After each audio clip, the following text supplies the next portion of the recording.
Hello, it's me, Aiden. This is for History 111. This assignment is required reading for the Age of Exploration. The first question, describe the Pax Mongolica and how it introduced Europeans to previously mysterious lands. Provide one example. The Pax Mongolica was a decree put in place to bring stability to the region that the Mongolians conquered in the 13th and 14th century by opening trade routes and establishing lines of communication to European nations to encourage tourism and strengthen ties with other nations. Once the Pax Mongolica was put in place, people took advantage of the opportunity to trade and spread faith.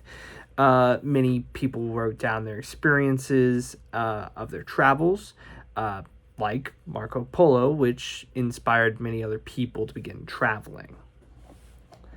Question number 2. Describe the role of the Portuguese in the early Atlantic exploration and expansion. Include the significance of Prince Henry the Navigator and how he earned the title. The Portuguese role in early Atlantic exploration and expansion comes from the need to grow their economy. Portugal had many port towns and invested heavily in cartography and sailing, with Prince Henry the Navigator sponsoring many expeditions for 20 years, as well as establishing routes to bypass the Sahara Desert.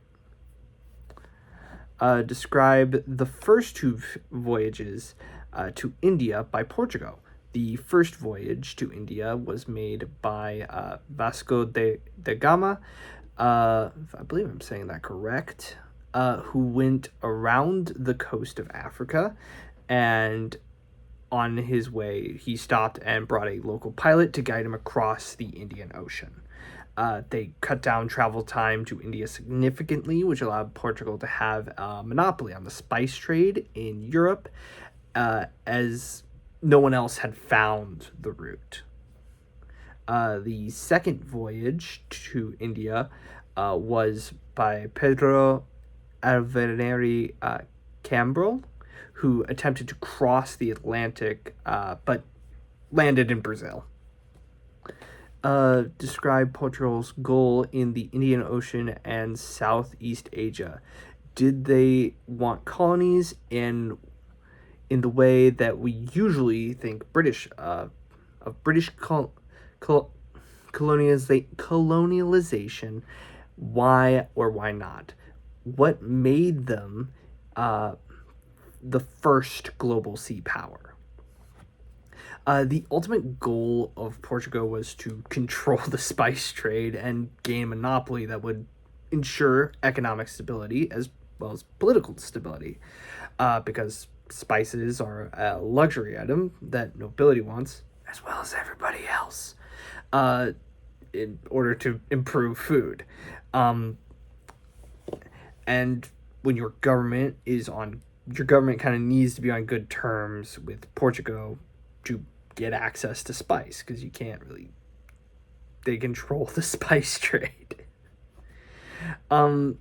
Portugal doesn't want colonies. It didn't really make sense at the time because colonies require a lot of maintenance, resources,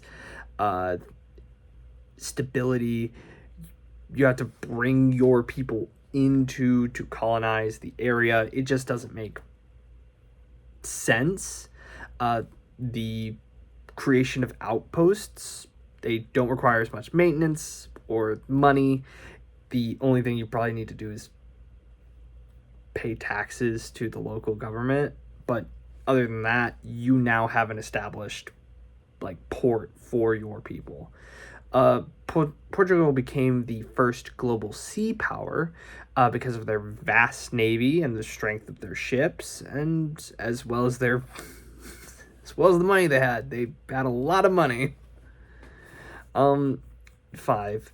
What motivated Spain's Atlantic expedition, and why were they lagging slightly behind Portugal?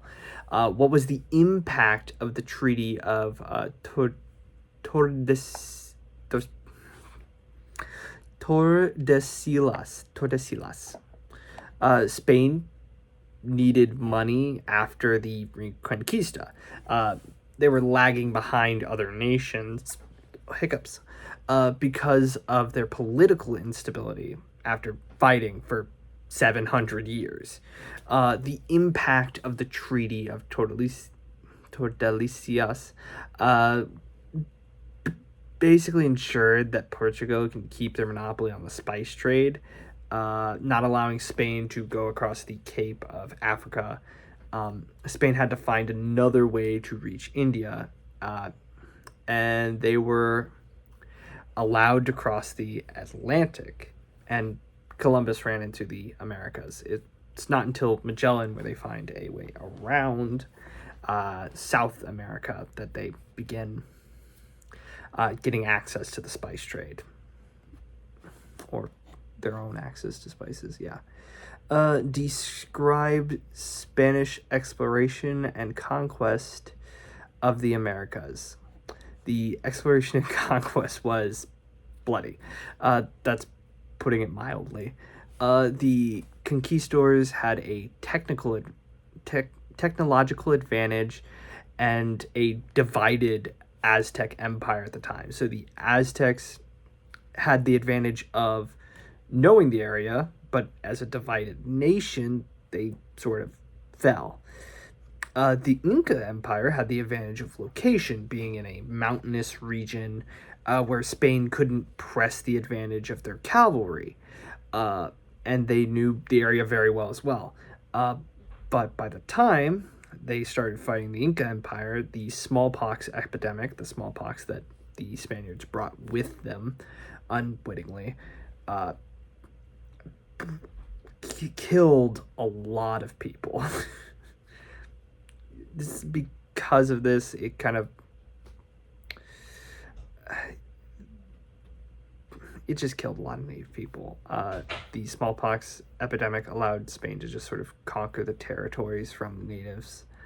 As for the exploration side, Magellan was able to find a way around America to India by passing South America, but he ended up dying in a war between two tribes, and even after that, there was a strong push to ensure that people would not take the spice trade. His men almost didn't make it back to Spain. After John Cabot's voyages to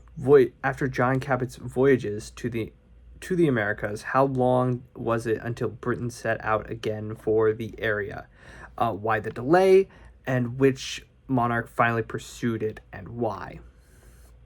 After John Cabot failed to set up a colony in 1497, Britain wouldn't try again until 1578, and the delay came because establishing colonies is expensive. England was going through the Protestant Reformation at the time, and England was kind of building up a strong navy, as well as committing acts of piracy. Queen Elizabeth I established Roanoke, but I wouldn't really give the credit of establishing colonies until we get to King James IV, because he saw the need for England to become self-sufficient. Not really, but because you're still taking advantage of colonies, but either way, less reliant on other nations for their goods. What were the Anglo-Dutch Wars? How did they influence British colonialization? The English-Dutch Wars were fought over control of the coastal regions of North America, as well as a way for England to gain a monopoly on trade with English colonies. summarize the 3 British settlements in America. The first 3 English colonies were Roanoke, Jamestown, and Plymouth. Roanoke failed because they were in a bad area to grow crops, as well as a lack of support from England. They ended up dying. Jamestown was the first successful English settlement, but their charter ended up getting revoked by the crown. Later, they became Virginia. Plymouth was considered the sort of capital of the colonies and was founded by Puritans. That was a quick summary of each of them. Describe the practice of slavery. Well, describe the role and importance of the slave trade to the British in the West Indies at the time. The horrific practice of slavery was sort of the backbone of this age of colonization, with over it says 3,500,000 people being taken from their homes and put into slavery. It was considerably one of the most profitable trades and a major pillar of the British economy.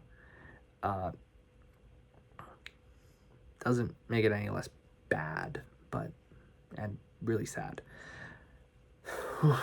Last one. Describe the role of French colonization in the New World and West Indies. Outline the territories they controlled, the population, etc. Jacques Cartier colonized Newfoundland in 1534 and was the first European to attempt to colonize North America, or the main continent of North America, in 1541, where modern-day Quebec is. He failed to colonize the area. France established treaties with many tribes in the local area, and in 1663, France redoubled their colonial efforts when they established the Sovereign Council.